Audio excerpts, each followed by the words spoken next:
In 2025, the global apparel industry faced uncertainty, but two countries in Asia moved in very different directions, one booming with growth, the other struggling with closures and job losses. Cambodia's industrial sector grew rapidly, with GDP projected at 6.1% in 2024, fueled by garments, footwear, and travel goods. Despite global challenges, 310 new garment factories opened in 2025, bringing the total to 1,876. Across all sectors, Cambodia's workforce reached around 2.14 million. Exports played a key role, with garments hitting $11.4 billion, footwear $2.09 billion, and travel goods $2.02 billion, reaching markets like the United States, the European Union, Canada, and Japan. Government initiatives, workforce development, and trade agreements like FTAs and the RCEP supported investor confidence, making Cambodia a competitive regional manufacturer.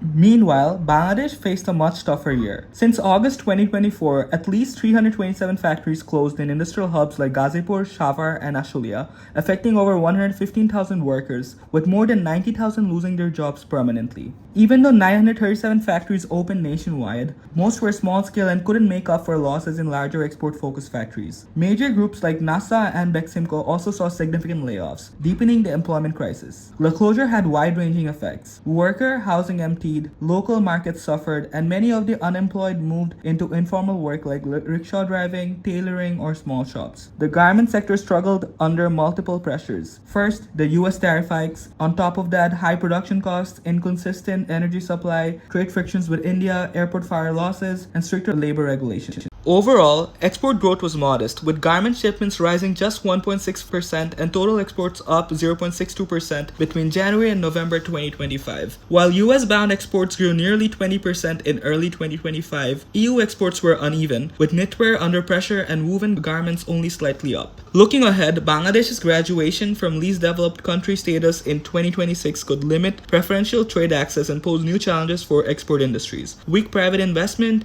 and slow credit growth also restrict industrial expansion and job creation. Government measures like interest-free loans for unpaid wages helped a little, but could not stop the wave of closures or restore confidence. Cambodia, on the other hand, it continues to expand and diversify its industrial base, moving from labor-intensive to skill-driven sectors, strengthening export links with China and Vietnam, and aiming for high middle-income status by 2030 with growth in tourism, real estate, and construction. It's clear that policy stability, trade access, and investor confidence can lead to very different outcomes, even within the same industry region. In 2025, Cambodia's industrial expansion highlights the benefit of supportive policies and strong export strategies, while Bangladesh struggles with immediate economic headwinds. These diverging paths show how crucial government support, infrastructure, and market access are in shaping industrial growth and employment.